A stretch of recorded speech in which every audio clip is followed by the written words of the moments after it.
She just said the national championship game. We were not talking about Caitlin Clark before Angel Reese walked up to her, did this, and pointed to the ring. This is not my opinion. I lived it. I watched it. It was recorded. It was broadcasted live. We were not talking about Caitlin Clark before that moment. Faraji claims that when she would go out to meet Taylor for dinner or drinks, Charlie Dixon was always around. And that is when she said that Taylor shushed her, explained what Dixon's position was in the company, and Faraji believed that they were sleeping together. And none of this stuff surprises me because I have been in this industry for over 10 years, and unfortunately I've seen a lot of things like this. Joy Taylor, a familiar face in sports media, has found herself at the center of controversy, facing accusations, lawsuits, and backlash over her remarks about Caitlin Clark. But that's just the tip of the iceberg. She told Joy Taylor about Charlie getting a little frisky. Joy Taylor responded by saying, "Get over it."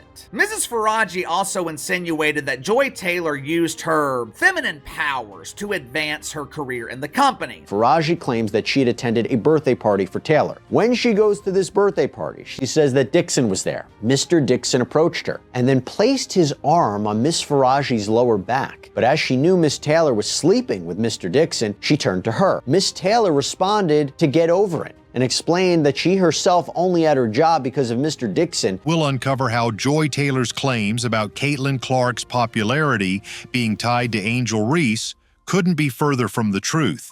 Instead, it's Angel Reese who repeatedly rides Caitlin Clark's coattails for the spotlight.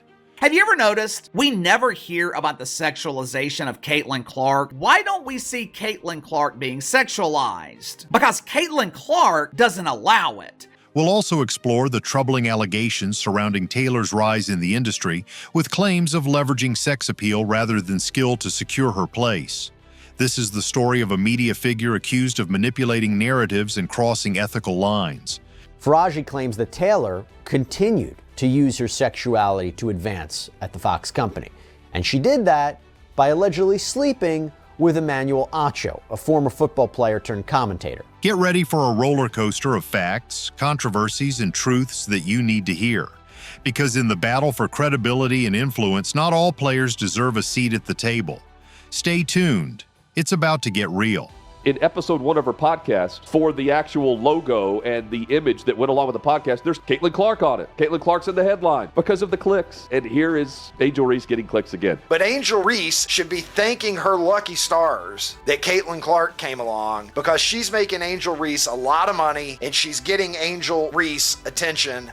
Joy Taylor's assertion that Caitlin Clark owes her popularity to Angel Reese's infamous ring-pointing gesture during the NCAA championship has been widely criticized, and rightfully so. Remember that Angel Reese doing all this? I'm the villain, I'm this, I'm that. Now she's whining. Again, I told you this was going to happen. I told you. After the I'm a gangster, and then takes off all her clothes, and then she's crying about being sexualized, and then the season didn't go great for her because she can't make a layup. She's crying about being a victim again. To be honest with you, I believe that Angel Reese don't really care about basketball. She's just using basketball to make herself a social media or pop culture influencer. Angel Reese is trying to push some sex appeal to the WNBA. Like, we ain't all dressing like pussy when they're on the road.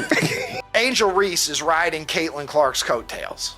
The facts simply don't support Taylor's narrative. Caitlin Clark's stardom was already cemented well before Angel Reese entered the scene, thanks to her jaw-dropping performances that captivated millions. From her record-breaking games at Iowa to her ability to dominate opponents with long-range threes and her signature "you can't see me" gesture, Clark was the talk of college basketball long before the championship game. In contrast, Angel Reese's moment in the spotlight primarily came from her taunting Caitlin Clark during the championship, a move that piggybacked on Clark's existing fame.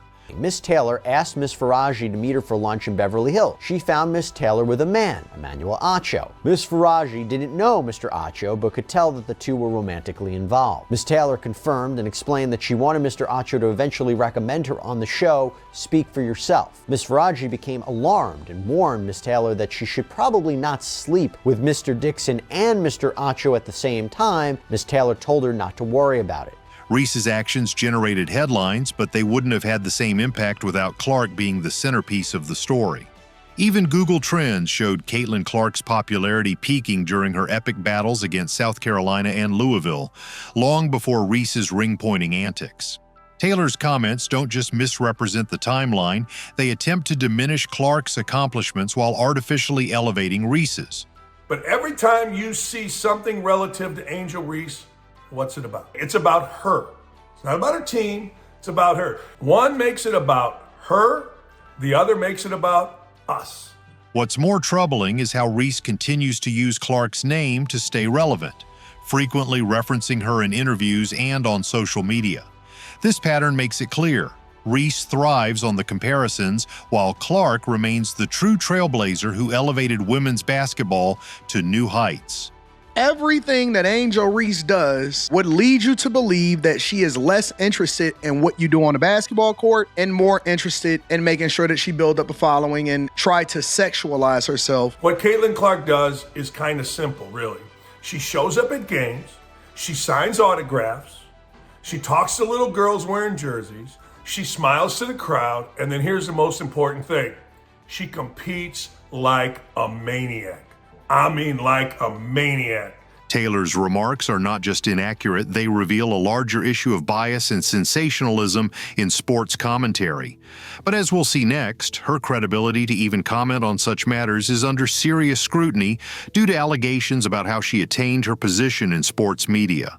Nushin Faraji, who says she worked at Fox Sports from 2012 through last August, made a series of allegations in the 42-page lawsuit obtained by Front Office Sports. Fox, Fox Sports, FS1, FS2, Fox Sports EVP Charlie Dixon, Skip Bayless, and FS1 host Joy Taylor are listed as defendants in the lawsuit. Joy Taylor's credibility in the world of sports media has come under intense scrutiny due to serious allegations about how she ascended in her career.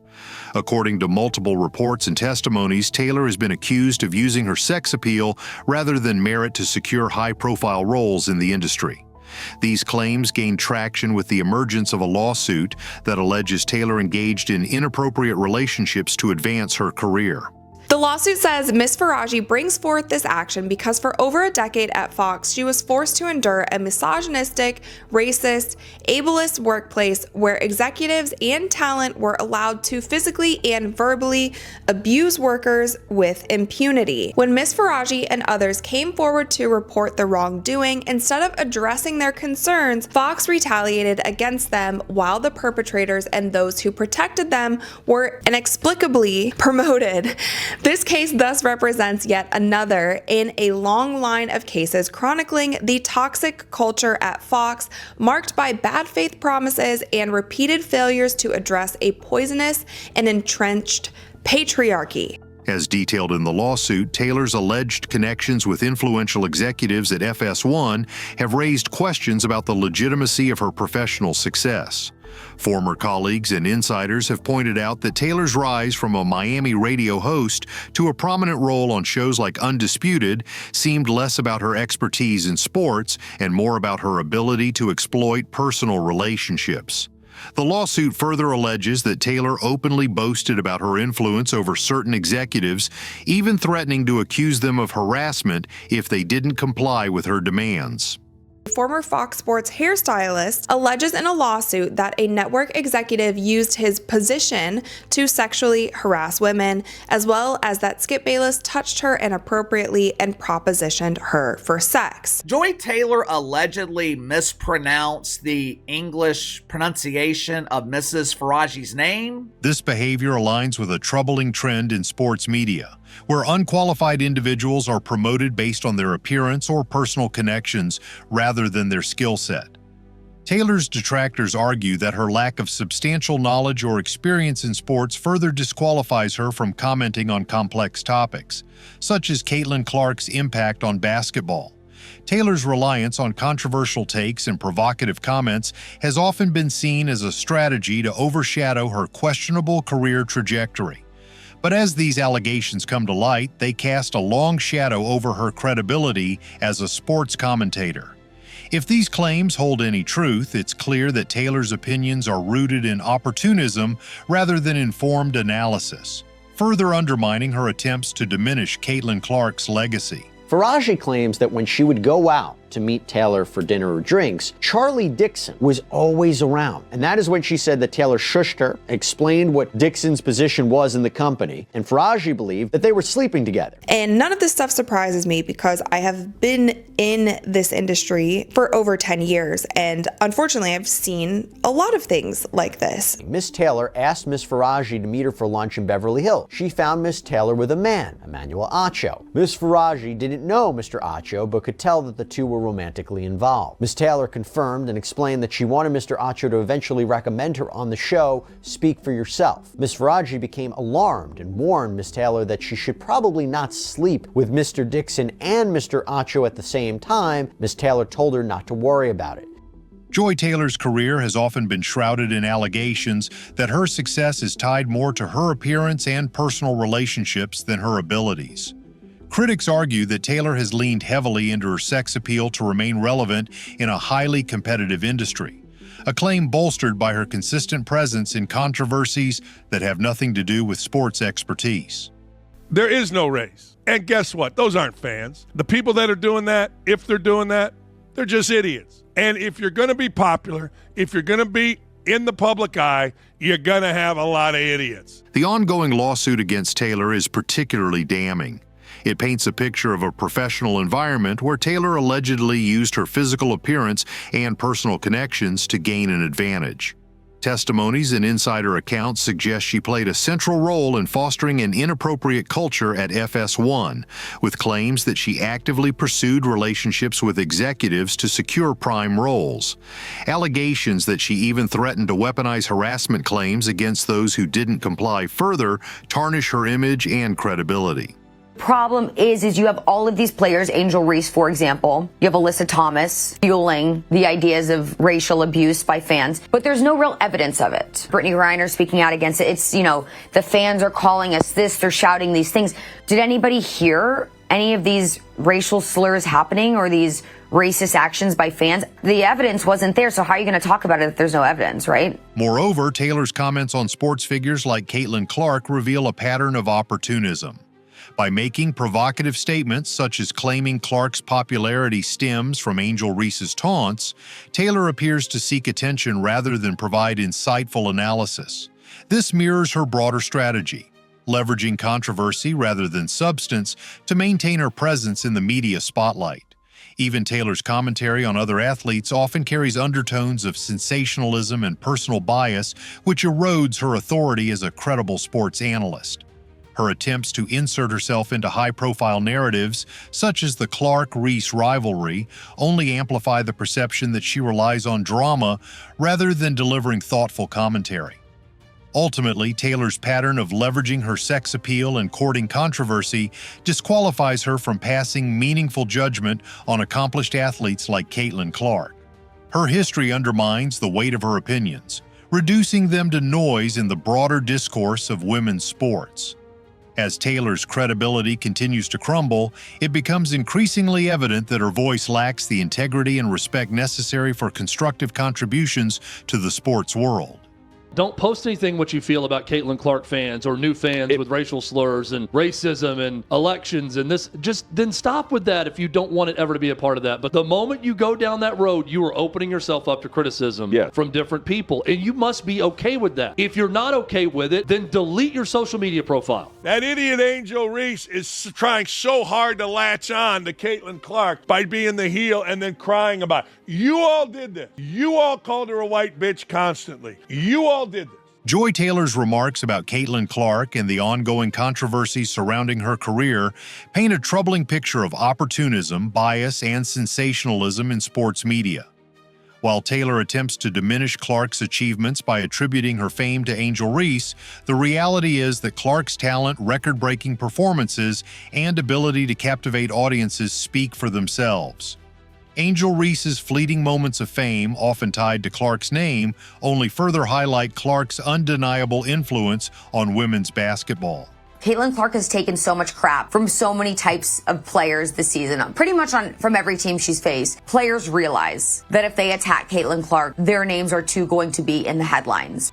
Moreover, Taylor's own career trajectory, riddled with allegations of leveraging sex appeal and inappropriate relationships, raises serious questions about her credibility. Her comments are not rooted in expertise, but rather in a pattern of attention-seeking and sensationalism, undermining the very foundations of constructive sports commentary. In the end, Caitlin Clark's legacy remains untouchable, a trailblazer whose impact on the sport is unmatched.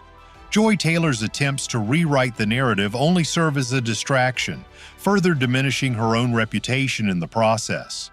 The truth is clear.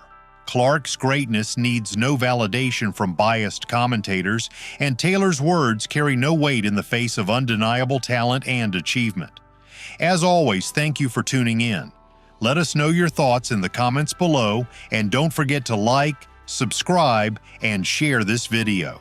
Together we can continue to shine a light on the truth and celebrate the athletes who truly deserve the spotlight. Until next time, stay informed and stay blessed.